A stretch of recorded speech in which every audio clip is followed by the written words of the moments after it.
selaku kami dari kelompok 2 akan memaparkan review artikel kami yang berjudul Material Flood Cost Accounting in Vietnam, Multi-Level Exploration. Di kami ada bertiga, saya sendiri Porkas, yang kedua Neni Marlina Purba, yang ketiga Heri Enjang Saputra. Next.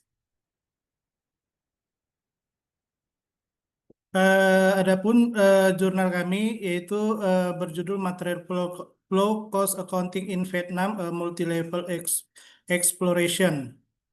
Next. Artikel ini membahas yang pertama abstrak action assessment of prior irritator and MFCA, yang keempat the multi-level theoretical framework, yang kelima research design, yang keenam result and analysis, yang ketujuh discussion, yang kedelapan conclusion. Next.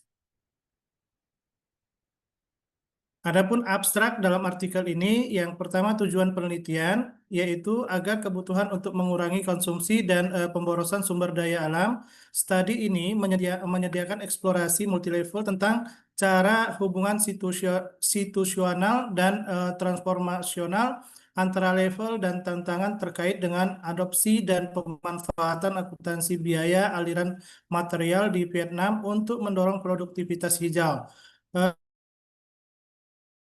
Penelitian ini menunjukkan hubungan situasional dan transformasional serta tantangan untuk akuntansi biaya aliran material di Vietnam diperiksa menggunakan pengambilan sampel sengaja dan bola salju daripada aktor utama.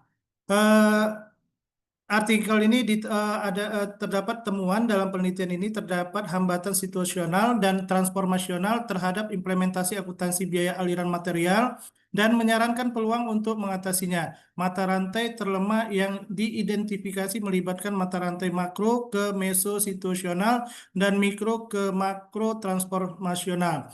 Implikasi artikel ini adalah mengurangi ketidakberlanjutan dan memungkinkan transformasi menuju pengelolaan berkelanjutan dan pengurangan limbah bagi perusahaan di Vietnam.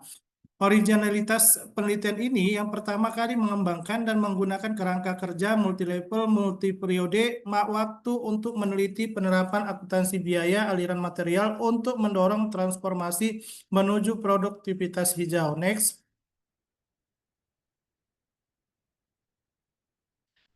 Kekurangan sumber daya alam merupakan tantangan global yang diakui dan diterima oleh semua negara yang telah menandatangani Tujuan Pembangunan Berkelanjutan SDGs, Perserikatan Bangsa-Bangsa. Living Planet menyoroti pentingnya perubahan transformasional dalam memproduksi, mengkonsumsi, dan mengelola sumber daya untuk menciptakan ekonomi berbasis produktivitas hijau. Selanjutnya, beliau juga mengkritik tata kelola sumber daya alam yang ada karena bergantung pada undang-undang yang lemah dan menyarankan perlunya perubahan transformatif melalui regulasi dan instrumen berbasis pasar. Produktivitas adalah rasio volume output terhadap volume input. Produktivitas mengukur efisiensi penggunaan input untuk menghasilkan satu unit output dan menyediakan sarana untuk membangun pertumbuhan ekonomi. Next. Produktivitas dengan menggunakan Vietnam sebagai contoh kasus, penelitian ini meneliti pengembangan MFCA untuk memungkinkan transformasi menuju produktivitas hijau. Vietnam dipilih sebagai latar kasus karena dua alasan. Yang pertama, Vietnam merupakan penandatanganan SDG global dan telah mengintegrasikan MFCA perusahaan ke dalam program produktivitas nasionalnya dengan penekanan pada penyelesaian masalah produktivitas dan lingkungan. Yang kedua, alasannya adalah Vietnam merupakan anggota Organisasi Produktivitas Asia antar pemerintah yang berfokus pada upaya mengejar produktivitas hijau. Next. Penelitian sebelumnya fokus utamanya adalah pada penilaian potensi efisiensi tanpa segera eksplisit mempertimbangkan hubungan MFCA dengan aspek yang lebih luas dalam mencapai produktivitas hijau. Hubungan ini mencakup pemahaman hubungan situasional yang tingkat mikro dan hubungan transformasional yang menggambarkan pengaruh proses individu yang kolektif entitas pada tingkat meso dan makro. Selanjutnya, penelitian sebelumnya hanya memberikan perhatian terbatas pada hambatan perluasan MFCA ke tingkat makro dan meso. Dengan demikian, memahami hubungan situasional dan transformasional antara tingkat dan hambatan terhadap hubungan ini penting dalam pencarian produktivitas hijau. Penelitian ini merupakan yang pertama mengembangkan dan menerapkan kerangka kerja transisi multilevel GEL. Selanjutnya yang melibatkan level tautan, kerangka waktu, dan hambatan terhadap interaksi. Penelitian ini juga membahas strategi ekonomi makro, program produktivitas meso nasional, dan pelaku sosial, serta MMCA mikro tingkat perusahaan. 3 fase dalam pengembangan MMCA diidentifikasi eksperimen, MAX, Assessment of Prior Literature and MFCA. MFCA didefinisikan sebagai alat untuk mengukur arus dan stok material dalam proses atau lini produksi baik dalam satuan fisik maupun moneter. Pada tahun 2011, MFCA diterbitkan sebagai standar internasional baru ISO 14051 yang berlaku untuk semua organisasi standar tersebut kemudian diperluas dalam ISO 14052 untuk mencakup rantai pasokan dan untuk perusahaan kecil dan menengah. Yang MMCA yang berupaya mengidentifikasi dan memberikan dukungan kepada manajer untuk mengurangi biaya lingkungan yang tersembunyi dalam biaya overhead melalui pengurangan output non-produk merupakan alat utama akuntansi manajemen lingkungan. Alat ini digunakan untuk mengidentifikasi output produk dan non-produk yang terakhir mewakili limbah yang dapat dikurangi atau dihilangkan oleh manajer. Next. 2 aliran literatur utama tentang MMCA dapat diidentifikasi. Yang pertama, mempertimbangkan perkembangan konseptual metodologis. MMCA berasal dari konsep input-output keseimbangan massa atau aliran material pada tahun 1920-an dan 1930-an, kemudian berkembang melalui proyek pengelolaan lingkungan dan disebarluaskan dengan cepat di Jerman dan Jepang. Dikembangkan pada awal abad ini dan telah didukung dengan kuat oleh Kementerian Ekonomi Perdagangan dan Industri Jepang yang mengarah pada adopsi oleh lebih dari 200 perusahaan Jepang. Yang kedua, membahas penerapan MSCA dalam konteks yang berbeda seperti berbagai perusahaan, industri, dan wilayah. Manfaat penerapan MSCA seperti efisiensi sumber daya dan dukungan untuk keputusan strategi telah ditunjukkan di tingkat entitas. Next. The Multi-Level Theoretical Framework. Berbagai kerangka kerja dan teori diusulkan dalam literatur dalam studi akuntansi sosial dan lingkungan, yang mana MMCA merupakan bagiannya di antara teori kelembagaan, teori kontingensi, dan teori lapangan Lewin. Meskipun mengadopsi teori yang berbeda, studi ini terkait dengan hubungan dan tantangan yang dipertimbangkan dalam konteks kelembagaan daripada proses transformasional. Sementara teori difusi inovasi Rogers telah digunakan untuk mempertimbangkan tantangan-tantangan dalam studi tentang MSCA.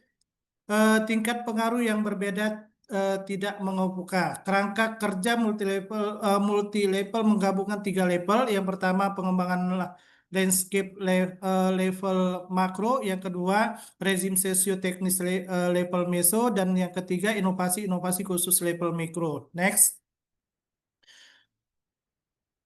Konsep hubungan situasional dan transformasional antara level makro, meso, dan mikro telah diperkenalkan dalam studi ilmu sosial, khususnya kewirausahaan.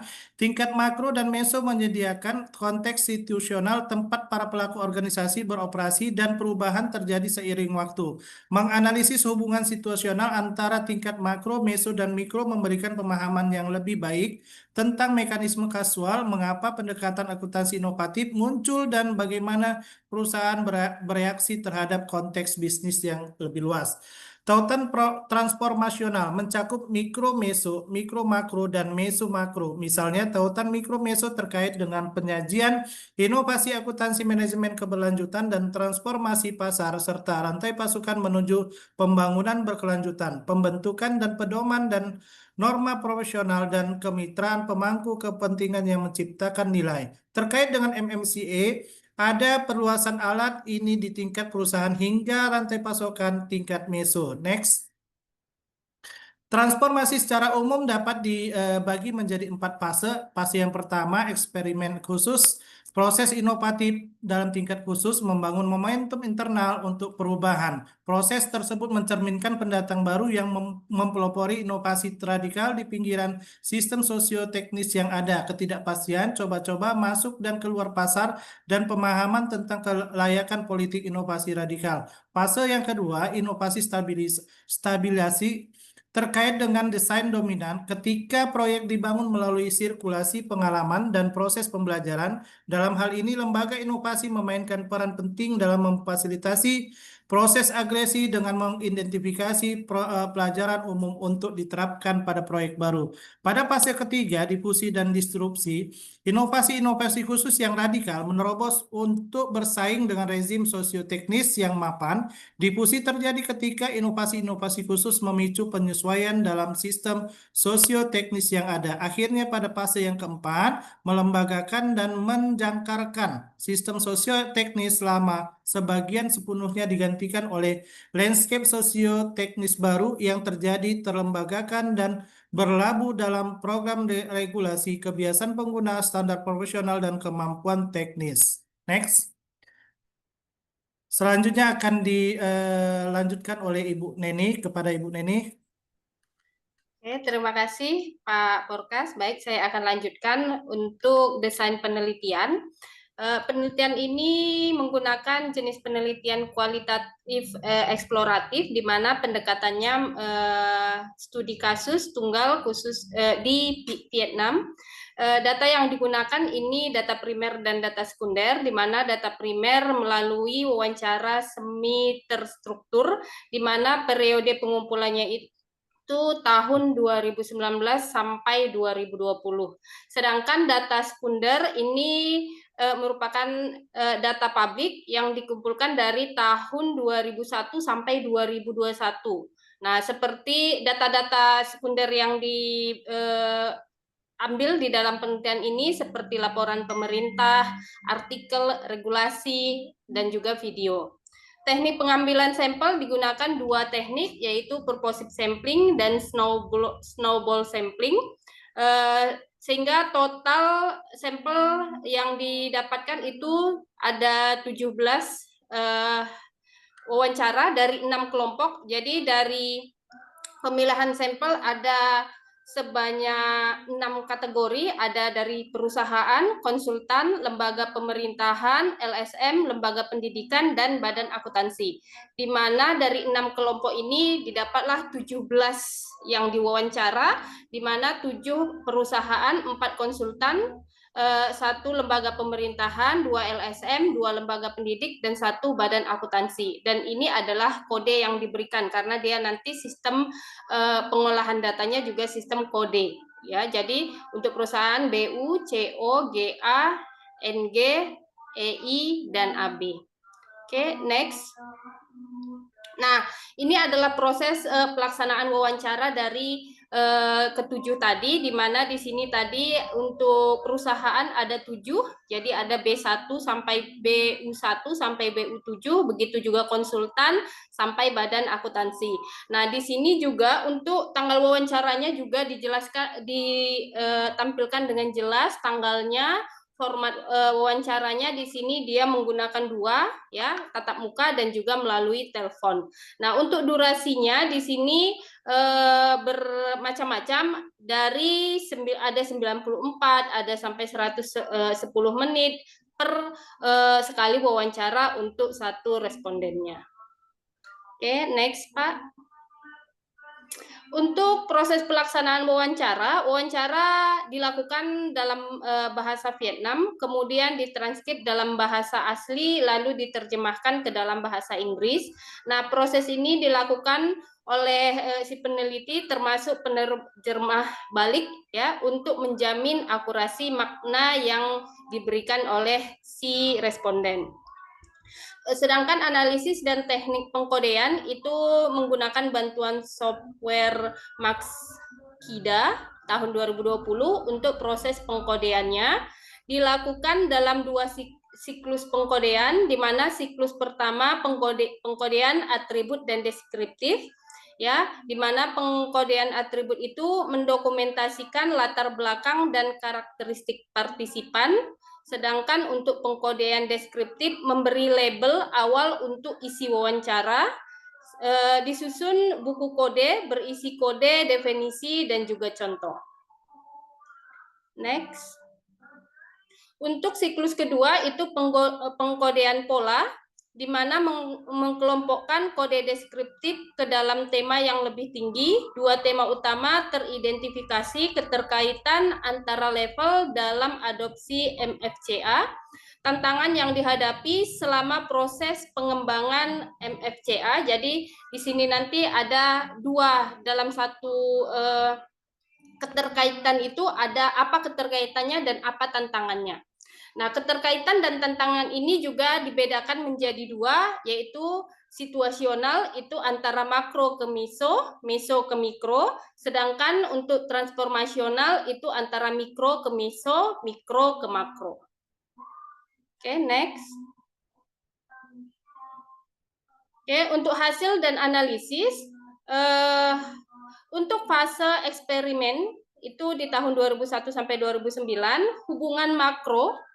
Jadi ini hubungannya tadi ya, hubungan makro ke meso ini terdapat strategi pembangunan sosial ekonomi nasional di tahun 2001 mendorong proyek internasional seperti EMA, SEA dengan partisipasi Vietnam Culture Production Center.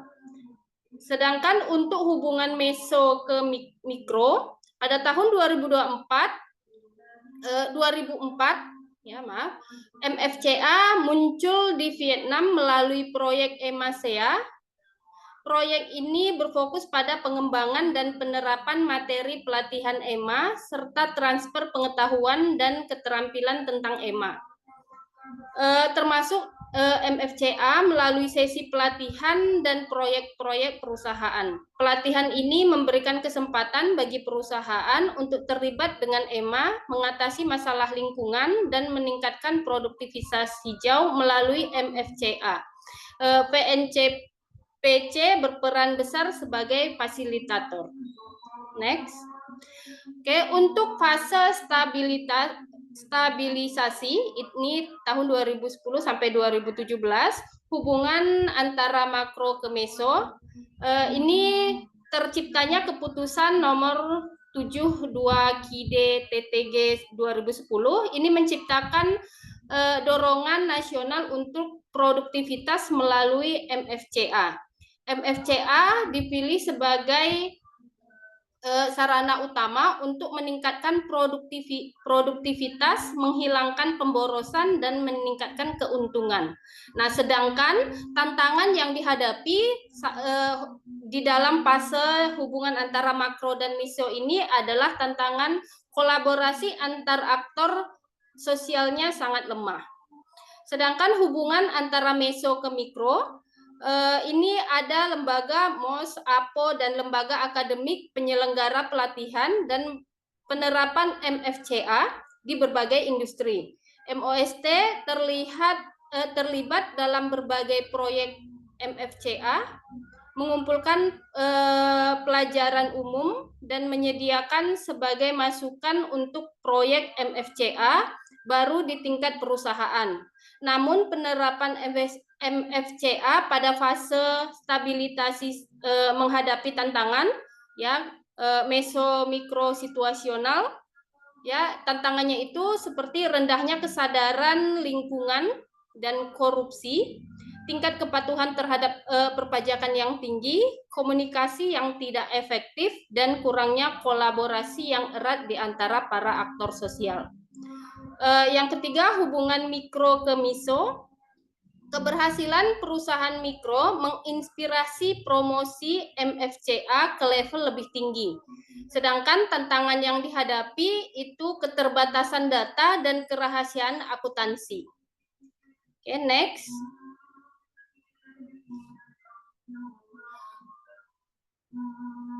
Oke, untuk yang ketiga fase difusi itu tahun 2018 sampai 2021. Untuk hubungan makro ke meso, program nasional telah dikembangkan, namun MFCA belum benar-benar diintegrasikan dalam agenda kebijakan makro. Tantangan yang dihadapi itu kurangnya komunikasi efektif tentang pentingnya MFCA di tingkat kebijakan. Hubungan meso ke mikro itu seperti penyebaran lebih luas ke banyak perusahaan dengan dukungan panduan resmi. Jadi sudah dimunculkan panduan resmi yaitu STA MEK itu di tahun 2018. Sedangkan tantangan yang dihadapi pada hubungan ini adalah komunikasi yang tidak efektif. Meskipun pemerintah berusaha mempromosikan MFCA melalui program nasional, ada kekurangan informasi tentang program ini di perusahaan-perusahaan Vietnam dan rendahnya kesadaran lingkungan. Hubungan mikro ke meso, kisah sukses perusahaan ini sudah disiarkan di media, ini menarik perhatian asosiasi dan kementerian. Sedangkan tantangan yang dihadapi rendahnya kesadaran lingkungan dan korupsi, rendahnya tingkat kesadaran dan kepedulian terhadap dampak lingkungan dari suatu kegiatan merupakan penghalang besar bagi penerapan MFCA di Vietnam, dan masalah kerahasiaan data akuntansi perusahaan. Selanjutnya adalah hubungan mikro ke makro, di mana pada hubungan ini MFCA menunjukkan potensi dalam mendukung SDGs dan ekonomi lingkungan nasional, sedangkan tantangan yang dihadapi adalah tantangan transformasional, yaitu komunikasi yang tidak efektif. Oke, selanjutnya akan dilanjutkan oleh Pak Enjang. Silakan Pak Enjang. Ya, terima kasih Bu Neni. Yang saya hormati Prof. Is dan teman-teman sekalian, izinkan saya untuk melanjutkan dari presentasi dari kelompok kami. Selanjutnya ini diskusi yang dapat didiskusikan dari artikel yang kami review adalah di tantangan dan strategi promosi implementasi MFCA di Vietnam ini menegaskan bahwa pengembangan material flow cost accounting atau MFCA di Vietnam berlangsung dalam 3 fase utama. Jadi eksperimentasi 2001-2009, kemudian stabilisasi 2010-2017, dan difusi 2018-2021. Jadi setiap fase menunjukkan dinamika hubungan antar level, jadi makro, meso, dan mikro, serta tantangan situasional dan transformasional yang memengaruhi divisi MFCA sebagai alat akuntansi manajemen lingkungan. Penelitian ini mengidentifikasi 6 tantangan utama dalam proses adopsi, gitu. Jadi tantangannya, yang pertama, tingginya kepatuhan terhadap pajak. Tantangan ini muncul pada hubungan meso-mikro di fase stabilisasi. Kuatnya budaya kepatuhan terhadap pajak di Vietnam ini menyebabkan perusahaan lebih berfokus pada pelaporan konvensional untuk tujuan kepatuhan fiskal daripada mengadopsi pendekatan inovasi seperti MFCA. Hal ini diperkuat oleh norma sosial dan persepsi risiko sanksi yang tinggi. Implikasinya, akuntansi manajemen lingkungan tidak mendapat tempat yang layak dalam praktik akuntansi perusahaan. Selanjutnya, keterbatasan data. Hambatan transformasional ini mengemuka dalam hubungan mikro-miso. Perusahaan seringkali tidak memiliki sistem yang memadai untuk mengumpulkan dan memverifikasi data aliran material dan biaya lingkungan yang menjadi dasar implementasi MFCA. Meski demikian, aktor sosial seperti MOS berhasil mengurangi hambatan ini melalui pendekatan berbasis kepercayaan dan penggunaan estimasi data dari proyek sebelumnya. Selanjutnya, minimnya kolaborasi antar aktor sosial, gitu. Jadi tantangan ini bersifat situasional, muncul di hubungan makro, meso, dan meso-mikro. Penelitian ini menemukan bahwa kolaborasi lintas institusi seperti antar MOS, MAUM, MONRE, dan asosiasi profesi masih lemah. Tidak hanya integrasi kebijakan dan strategi difusi MFCA di antar lembaga-lembaga kunci, ini menyebabkan rendahnya sinergi dalam memajukan akuntansi berkelanjutan. Kemudian yang keempat, ini rendahnya kesadaran lingkungan dan praktek korupsi. Sebagai tantangan perilaku, kesadaran lingkungan yang rendah dan korupsi berdampak signifikan terhadap keberlanjutan MFCA. Meskipun MFCA mampu mengidentifikasi efisiensi sumber daya, perusahaan cenderung mengabaikan karena insentif ekonomi jangka pendek dan budaya manajerial yang tidak peduli pada dampak lingkungan. Kemudian yang kelima, ini ada komunikasi yang tidak efektif. Kurangnya komunikasi strategi antara aktor meso dan mikro, serta mikro dan makro, ini menyebabkan disconnect antara pelaksanaan MFCA di level korporasi dan tujuan kebijakan makro seperti SDGs. Di Vietnam, MFCA lebih dipahami sebagai alat peningkatan produktivitas daripada sebagai instrumen manajemen lingkungan. Kemudian yang keenam, budaya kerahasiaan akuntansi. Nah, hambatan ini berkaitan dengan relasi mikro meso gitu. Jadi praktek kerahasiaan tinggi dalam pelaporan akuntansi membuat perusahaan enggan membagikan data penting yang diperlukan untuk pembelajaran lintas organisasi atau kolaborasi rantai pasok. Hal ini menghambat penyebaran praktik baik dan pembangunan basis pengetahuan kolektif gitu. Kemudian rekomendasi dari artikel ini dapat diambil bahwa satu, panduan kebijakan pada level meso gitu. Diperlukan peran aktif Kementerian Keuangan dan Asosiasi Profesi Akuntansi untuk mengembangkan pedoman teknis dan regulasi terkait MFCA. Keterlibatan lembaga-lembaga ini telah menyebabkan stagnasi dalam difusi MFCA. Bandingkan dengan Sri Lanka yang telah merilis panduan akuntansi lingkungan secara nasional. Vietnam perlu mengikuti pendekatan serupa agar implementasi MMCA menjadi lebih masif dan terlembagakan gitu. Kemudian kedua, ada tekanan pelaporan pada level meso. Penerapan MMCA perlu didorong melalui tekanan institusional seperti integrasi laporan MMCA dalam sistem pelaporan pajak lingkungan dan biaya perlindungan lingkungan. Monroe dapat memanfaatkan MCA untuk memperkuat efektivitas penilaian dampak lingkungan IAIA. Strategi ini diyakini mampu mengatasi hambatan dan transparansi, serta menyediakan basis data agregat untuk pengambilan kebijakan nasional. Kemudian koordinasi antar organisasi sebagai mekanisme transformasi mikro-meso. Organisasi yang efektif antar perusahaan dan lembaga meso level dapat mengatasi hambatan kerahasiaan informasi. Pembentukan proyek kolaboratif lintas organisasi atau lintas rantai pasok dengan berbagi ilmu informasi fisik dapat menjadi solusi pragmatis. Praktik ini telah berhasil di Jepang dan dapat direplikasi di Vietnam dengan dukungan asosiasi industri gitu. Kemudian yang keempat, komunikasi efektif antar level untuk transformasi mikro-makro. Komunikasi lintas level yang strategis dan berbasis kepercayaan perlu dibangun. Pemerintah melalui media dan jaringan interpersonal harus mensosialisasikan nilai tambah MMCA terhadap pencapaian SDG 12 dan ekonomi sirkular.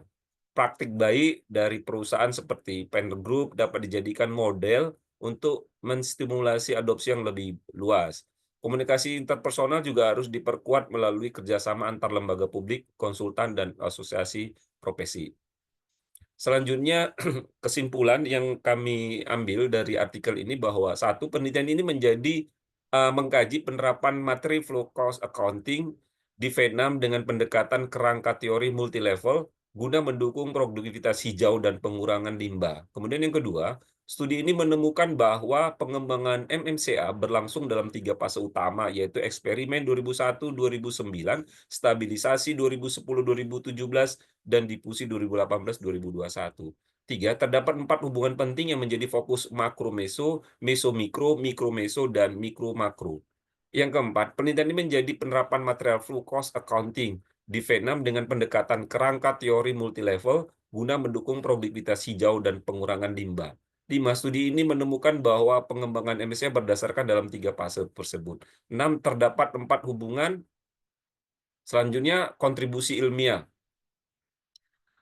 Yang pertama, kurangnya kolaborasi antar aktor sosial di level meso, terutama antar MOS dan lembaga sosial ekspresi. Kuatnya budaya kepatuhan fiskal, ini menggeser fokus dari inovasi akuntansi manajemen ke akuntansi pelaporan. Yang ketiga, keterbatasan data dan informasi yang menghambat keterlibatan lembaga konsultan. Kemudian yang keempat, rendahnya kesadaran lingkungan dan adanya praktik korupsi yang melemahkan motivasi internalisasi nilai keberlanjutan. Yang kelima, komunikasi yang tidak efektif, khususnya dalam menghubungkan aksi mikro ke tujuan makro.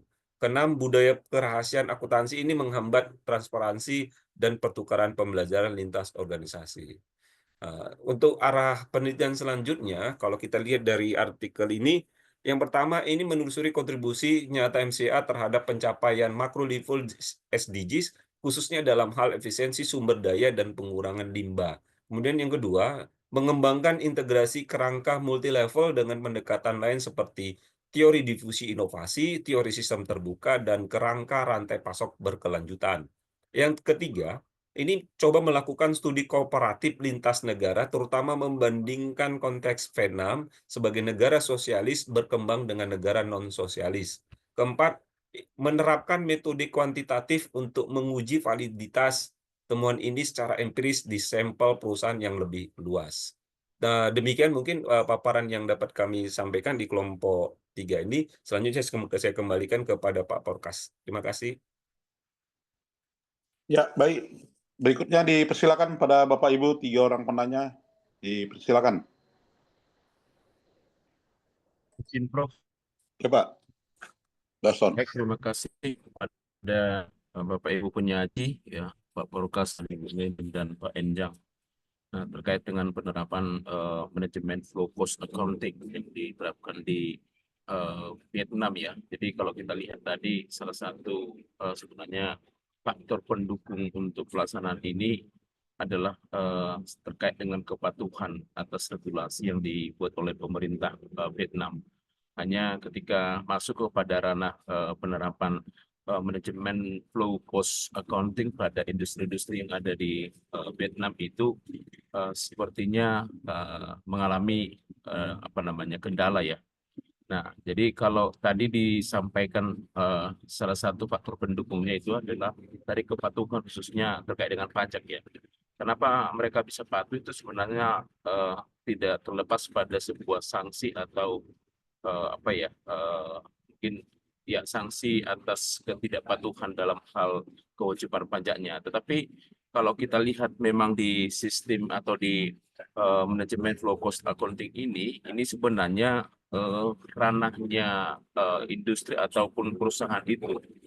Nah, kalau kita mengacu kepada manajemen flow cost accounting itu dia pada level bagaimana mereka melakukan atau menerapkan efisiensi dari alur kita sebutkan mulai dari pembelian atau pengadaan bahan baku, proses produksi sampai dengan saluran distribusinya. Di sana mereka bisa mengidentifikasi berapa cost yang di sana. Jadi bahkan mereka mencoba di manajemen flow cost accounting itu meminimalisir yang namanya katakanlah seperti kesalahan ataupun kegagalan produk, ya. Jadi pada level itu, dan kemudian bagaimana mereka juga sampai pada level bahwa dampak dari proses produksi itu bisa menjamin dampak lingkungannya itu lebih cenderung. Jadi yang mau saya sampaikan di sana adalah memang karena pertama tadi boleh kita sebutkan keterbatasan tadi karena masih di ranahnya industri, ya. Jadi belum pada level regulasi yang dibuat oleh pemerintah sebagaimana tadi di dalam hal kepatuhan pajaknya. Jadi kalau saya melihat memang itu faktor-faktor yang bisa kita lihat di situ. Nah, agak berbeda memang tadi ada di perusahaan di negara yang sudah menerapkan, ya. Saya lupa tadi yang disampaikan bukan Vietnam, ya, tapi ada negara yang sudah mencoba mereka membuat berupa regulasi di sana. Nah, ini sebenarnya juga terkait juga dengan yang disampaikan pada diskusi kita yang pertama di akuntansi manajemen kontemporer itu artinya bagaimana Italia yang sudah membuat sebuah budget ya. Jadi budget yang kalau nggak salah tadi tagging budgeting ya, budgeting itu yang khususnya mengcover isu-isu apa ya, sustainability atau isu-isu yang sifatnya adalah apa ya, bencana misalnya begitu. Jadi artinya ketersediaan budget seperti itu juga sebenarnya menjadi sesuatu yang penting dalam perusahaan-perusahaan atau juga negara-negara, khususnya negara-negara berkembang. Jadi agak berbeda memang mindsetnya antara negara maju atau Eropa dengan negara-negara yang sedang berkembang. Nah, jadi saya hanya mencoba melihat aspek di situ mengapa terkesan bahwa di Vietnam itu masih belum bisa terlaksananya penerapan dari manajemen flow cost accounting. Itu hanya mungkin refleksi saja, Pak, Bapak Ibu. Terima kasih. Oke, terima kasih Pak Aston atas Ya. Silakan, Bu. Iya, terima kasih Pak Aston atas diskusinya. Ya, jadi kalau kita lihat di sini memang berdasarkan artikel ini di mana dikatakan tingginya kepatuhan terhadap pajak itu berarti kalau kita lihat di sini berarti memang masyarakatnya itu sangat patuh terhadap pajak. Tapi ini malah menjadi tantangan. Ya, menjadi tantangan seperti itu. Nah, tetapi ini bukan kalau kita katakan tantangan mungkin bukan jadi kelemahan ya, karena ini menjadi tantangan. Jadi dengan adanya tantangan ini berarti pihak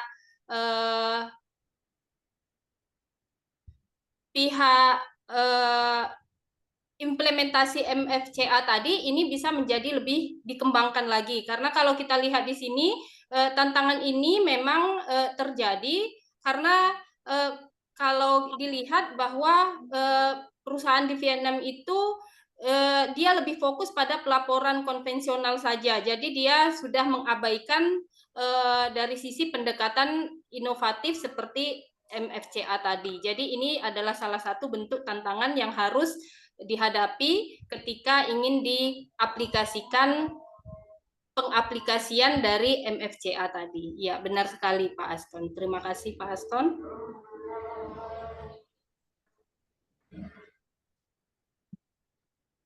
Ya, itu adalah overview ya dari paper yang Bapak Ibu sajikan. Dipersilakan Bapak Ibu yang lain. Bisa tambahan, Prof? Ya Pak, silakan Pak. Ya, yang disampaikan sama Pak Aston, kenapa Vietnam masih belum menerapkan MFCA, itu dikarenakan beberapa faktor, diantaranya kurangnya kesadaran dan pemahaman tentang MFCA. Ini mungkin belum menjadi metode akuntansi yang umum atau dipahami dengan baik oleh negara Vietnam, terutama di kalangan bisnis dan sektor publik. Yang selanjutnya, faktornya adalah keterbatasan sumber daya. Jadi, melaksanakan MFCA itu membutuhkan investasi awal dalam teknologi perangkat lunak dan sumber daya manusia yang terlatih.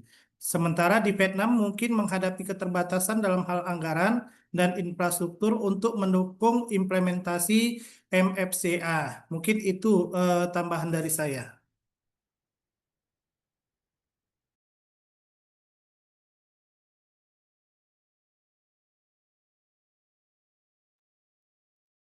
Itu Pak Aston.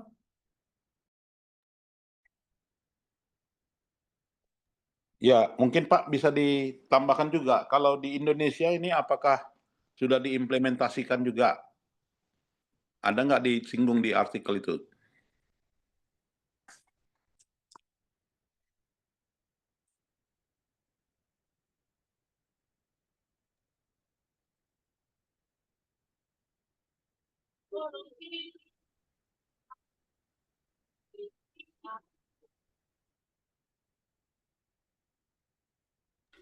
Kalau di Indonesia di dalam artikel ini tidak ada disinggung, Prof. Kalau Ya. Indonesia belum ada. Ya. Kalau di Indonesia sendiri memang belum sepenuhnya terlaksana di Prof. Ya, jadi kalau memang belum terlaksana ini ladangnya para Bapak Ibu peneliti gitu ya untuk berkeinginan memotivasi penelitian yang sejenis gitu ya untuk diterapkan di Indonesia. Nah, ini yang bisa kita ambil kesimpulan juga gitu ya, Bapak Ibu.